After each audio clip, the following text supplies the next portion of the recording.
Dicen que los países que olvidan su historia están condenados a repetirla.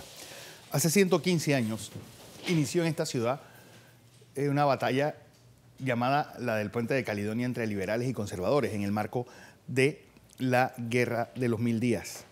Ese día, o menos entre el 24 y el 26 de julio, deben ser los días donde más panameños murieron. Y eso incluida la invasión de 1989 e incluida también los disturbios del 9 de enero de 1964. Hoy un grupo de panameños van a recordar esa hazaña donde el bando liberal sufre un revés que no se pudo levantar en el resto de la guerra civil panameña, a pesar de una victoria contundente en la Negra Vieja de la Chorrera y a pesar de que casi hay una desbandada aquí conservadora antes de la llegada de las fuerzas liberales. Lisímaco López. Gracias, Fernando, por invitarme. Me da la oportunidad para invitar al pueblo panameño para el lunes 27 en la Plaza de los 1000 días, que ahora la gente la identifica con la estatua de Gandhi, ahí en la 5 de mayo, donde están los semáforos de la 5 de mayo. Efectivamente, la primera etapa de la Guerra de los 1000 días se inicia con la invasión del doctor Porras, que estaba muy bien económicamente, vivía muy bien en Nicaragua, inclusive era prácticamente uno de los ministros del general Zelaya en el gobierno nicaragüense, y acepta venir a liderar estas luchas entre liberales y conservadores por el bando liberal, y se inicia con la invasión por Punta Borica.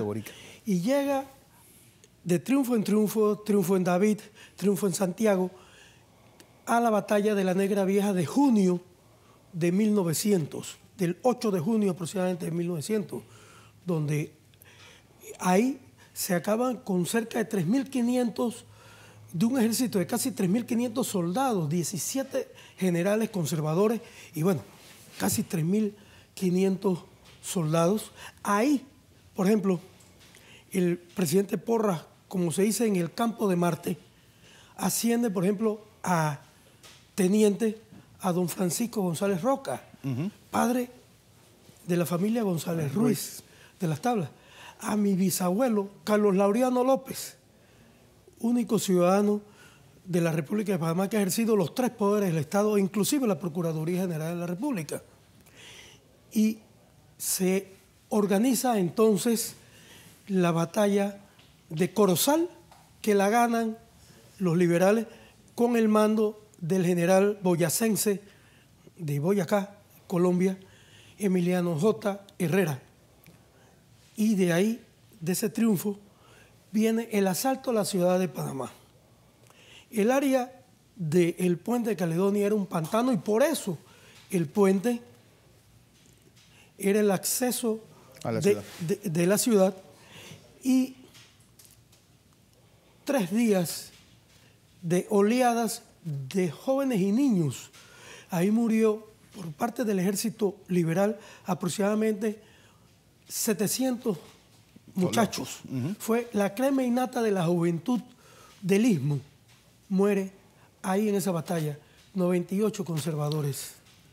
Casi 800 panameños murieron ahí en esa batalla. Esto se especula mucho, bueno, hablando de historia especulativa, ¿qué hubiese pasado si los liberales ganan el Puente de Caledonia? Es decir, eso mismo.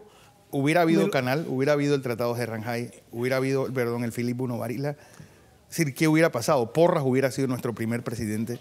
Lo más probable es que ni Porras hubiera sido presidente. ¿No? Y lo más probable que los chaquetones cachacos de Rafael Uribe, que era el jefe civil y militar del liberalismo colombiano y jefe de la guerra, se hubiera venido a Panamá y se hubiera tomado el Istmo, el departamento del Istmo, y de pronto hasta después se hace una transacción, aprueban el Tratado de Herranjay y se hace una transacción, esto es pura especulación, y se hace una transacción, inclusive como después, en 1906, ofrecía a Rafael Uribe trasladar la capital de la República de Colombia a Panamá, a la ciudad de Panamá, de Bogotá a Panamá.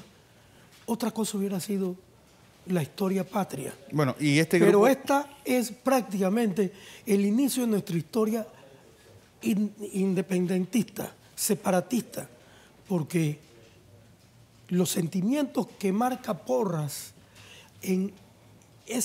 después de esa batalla, con tantos muertos que ni siquiera hubo cómo enterrarlos, sí, que se especula que fueron quemados porque no había cómo quemarlos y las mismas familias no pudieron recuperar sus muertos. En esa batalla mueren 2 hijos de Domingo Díaz. En el acto que nosotros tenemos el lunes... ¿A qué hora empieza? A las 10 de la mañana. Tenemos más de 400 estudiantes invitados porque queremos hacer este acto más que a los viejos, a los jóvenes estudiantes, para que se siga creando una conciencia nacional, una conciencia histórica y una conciencia de responsabilidad. Ahí va a hablar el doctor Temístocles Díaz Strunz, bisnieto de Domingo Díaz. De Domingo Díaz y bisnieto de estos 2 muertos. Va a hablar el doctor Diógenes Sánchez, que es doctor en historia y que es el secretario general de la Asociación de Profesores de la República. Álvaro Menéndez Franco, que va a hacer también un panorama de esta batalla. El arquitecto Laguna Navas, que va a ser un responso lírico, y Olimpo Sáez, que es nuestro coordinador de todas estas actividades, inclusive del periódico que ahora el mensuario de julio se lo dedicamos al holocausto liberal de la guerra de los 1000 días, que es sobre la guerra de los 1000 días. Ajá, aquí lo tenemos. Sí. Así que ya saben, pues, los amantes de la historia, el próximo lunes en el área de donde está la estatua de Gandhi, que en verdad es la plaza de los 1000 días. La Policía Nacional nos ha pedido participar, va a llevar a un grupo de estudiantes de oficiales de la Policía Nacional, van a hacer un toque de queda que va a ser algo muy sentimental, con oficiales y 3 salvas de fusilería. Mira, Porras estaba en Vique con el resto del ejército. Sí, y estaba esperando a Victoriano Lorenzo, que recoge en Calobébora las armas que le mandaba Zelaya. Y después de esta derrota, Porras camina ese pantano cargado de muertos y dice este responso: oh triste, oh noble, oh incautos camaradas, el vencedor que os nombró filibustero como un trofeo de victoria, vuestros despojos guardan, esparcidos aquí y acullá, en este solo que habéis hecho legendario con nuestra abnegación.